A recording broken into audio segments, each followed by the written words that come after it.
ठीक है, कर दिया।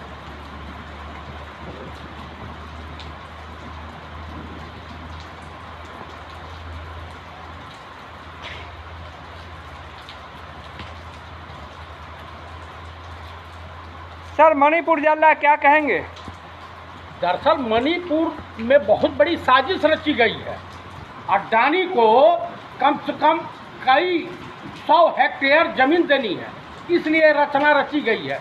मणिपुर में तमाम तरह के जो तत्व मिलते हैं वहाँ की मिट्टी में, वहाँ के पहाड़ों में, इसलिए वहाँ के आदिवासियों को बेदखल करने के लिए ये साजिश रची गई है। और सरकार इसमें इन्वॉल्व है, बीजेपी इन्वॉल्व है और उसके बाद आरएसएस इन्वॉल्व है। आरएसएस ने 4 साल काम किया है। ये पहली घटना नहीं है। अभी दिल्ली में देखिए, आज की घटना है। बता रहे हैं लोग कि एक द्वारिका में और एक मालवीय नगर में जो है महिला की हत्या कर दी गई। पार्क में घूम रही थी और एक पता नहीं किस हालत में हत्या हुई है। और यहाँ तक कि पुलिस जिस मृतिका को ले जा रही थी उस एम्बुलेंस को एक गाड़ी ठोकर मार दी। तो इस देश का जो लाइन ऑर्डर है माननीय प्रधानमंत्री राजा बाबू की सरकार में ध्वस्त हो गया है। इस देश में कानून नाम की कोई चीज नहीं है।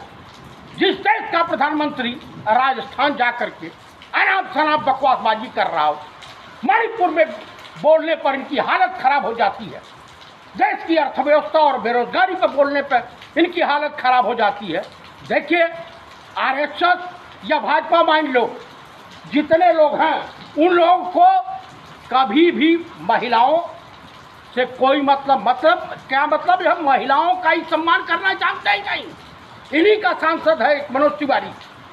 किस तरह से विपक्ष के नेताओं के खिलाफ अब शब्दों का इस्तेमाल किया, ये सब बेशरम हो गए हैं।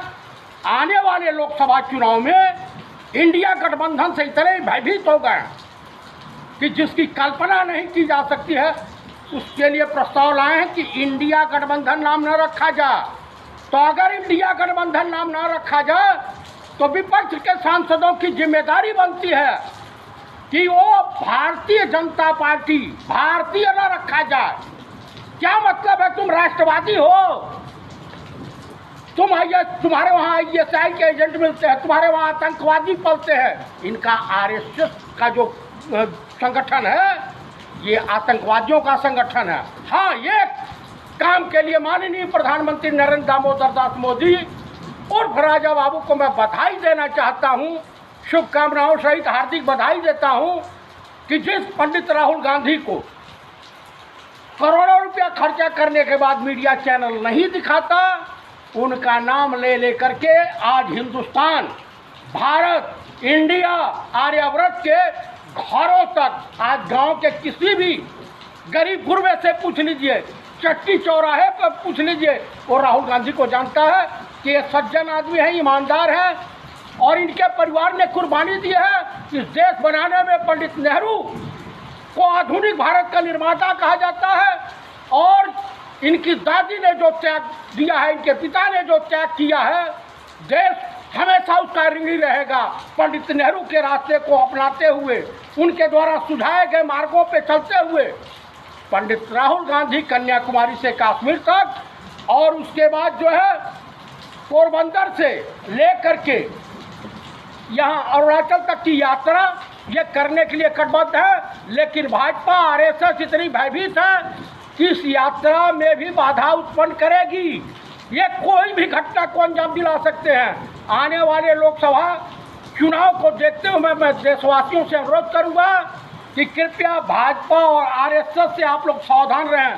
जो देश धर्म की राजनीति और धर्म के पीछे छुप करके राजनीति किया है, उस देश की दशा देखना। पाकिस्तान जब अलग हुआ था उसकी इकोनॉमी और वहाँ की खुशहाली हमारे भारत से अच्छी थी, अफगानिस्तान की अच्छी थी, श्रीलंका की अच्छी थी, सीरिया की अच्छी थी, युगांडा की अच्छी थी। आज वहाँ पे जाइए, धर्म की राजनीति के चलते श्रीलंका की हालत अभी ताज़ा ताज़ा देख ही रहे हैं। आप चले जाइए अफगानिस्तान, जो तालिबान के रूप में तब्दील हो चुका है, वो इस्लामिक कंट्री का उसका देख लीजिए कि वहाँ की स्थिति क्या। पाकिस्तान पूरी तरह से बर्बाद हो चुका है। वहाँ पे महिलाओं का कोई भी सम्मान नहीं, कोई इज्जत आबरू नहीं है। जो इनकी सीमा हैदर किसकी ISI के एजेंट हैं, क्या है क्या नहीं है, वो ईश्वर जन है। लेकिन ये प्लांट वे में भाई जिस सरकार के रीजन में चाइना के बॉर्डर के पास जो हमारा हिस्सा था, बिहार रेजिमेंट के 20 जवानों का विथ कमांडिंग ऑफिसर सहित हत्या कर दी जाती है। और पंडित राहुल गांधी ने जो भी पार्लियामेंट में कहा है वो सत्य हो रही है। इसने देश को ईस्ट इंडिया कंपनी के तरीके से अडानी और अंबानी की कंपनी के मार्फत इस देश को आर्थिक रूप से गुलाम बनाने का जो व्यूह रचना रची है RSS और बीजेपी ने, देश कभी इसे बर्दाश्त नहीं करेगा। और आने वाले लोकसभा चुनाव में इनको मात मिलेगी, ये 100 का आंकड़ा भी पार नहीं कर पाएंगे। और इस देश की जनता अगर ब्रिटानिया गवर्नमेंट को 7 समुंदर फेंक सकती है तो RSS और बीजेपी की क्या बिसात है। आप देख रहे हैं भाजपा का 3 बार का विधायक मणिपुर में कोमा में चला गया, जनता ने इतना तोड़ा है, उसको अपने विधायक की चिंता नहीं है। राजस्थान में रैली में कह रहे हैं मोदी जी की तीसरी बार जो है PM मोदी जी बनने जा रहे हैं, देश उनको फुल बहुमत दे रही है। क्यों EVM सेट करके या चुनाव आयोग के सहयोग से, चुनाव आयोग से गठबंधन हो चुका है क्या? ED के डायरेक्टर के लिए नाक रगड़े हैं क्या? हमें विपक्षी नेताओं को वहाँ रेड डलवानी है। संजय मिश्रा निहायत ही करप्टेड आदमी है, भ्रष्ट आदमी है और RSS और बीजेपी के हाथों बिका हुआ है। आने वाले चुनाव के बाद जब सरकारें बनेगी तो वही संजय मिश्रा वगैरह जो सलाखों के पीछे होंगे। आप बताइए उनको, जो है तमाम हेमंत बिस्वा शर्मा नहीं दिखाई देता है, आप बताइए अजित पवार नहीं दिखाई देता है, जितने इनके दल में चले जाएंगे घोटालेबाज, जिनके लिए ये व्याकुल भारत हुए थे कि ये जल जाएंगे वो जल जाएंगे, और 50-50 करोड़ में 100-100 करोड़ में विधायक और MP खरीद करके तुम जो है पैसा कहाँ से है? टैक्स पेयर का पैसा है। ये जो नोटबंदी हुई थी, डॉक्टर मनमोहन सिंह ने कहा कि नोटबंदी एक संगठित लूट है, उसी का परिणाम है कि देश आज भुगत रहा है। इस देश में महंगाई, बताइए वित्त मंत्री को तनिको शर्म आती है? एक बाल विकास मंत्री है स्मृति ईरानी, उसको लज्जा आती है? वो तो गुस्से में दिख रही है पार्लियामेंट में। अरे गुस्से में नहीं, सरकार चेंज हो जाएगी, भीगी बिल्ली होगी और चल जाएगी।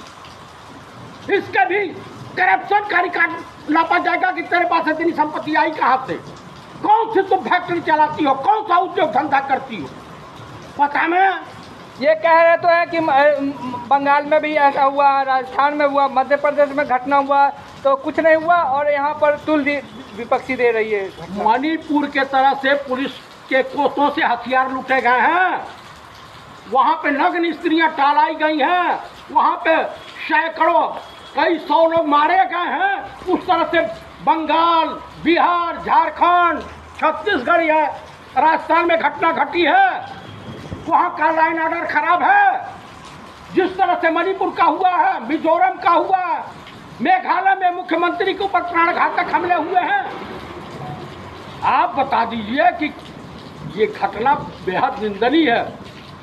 इंग्लैंड की पार्लियामेंट में चर्चा की जा सकती है, हो रही है, UNO में चर्चा हो रही है, विदेशों में चर्चा हो रही है, और देश की पार्लियामेंट में भाग रहे हैं माननीय प्रधानमंत्री। जनता इसका जवाब लेगी। ये तो बात करने के लिए तैयार है ना मोदी जी, तो जाते क्यों नहीं पार्लियामेंट में? क्यों हंगामा हो रहा? बयान दें। ये तो विपक्षी हंगामा चलने नहीं दे रहा पार्लियामेंट को। अच्छा ये बताइए, हमारी गठबंधन की जो है करीब 150 सांसद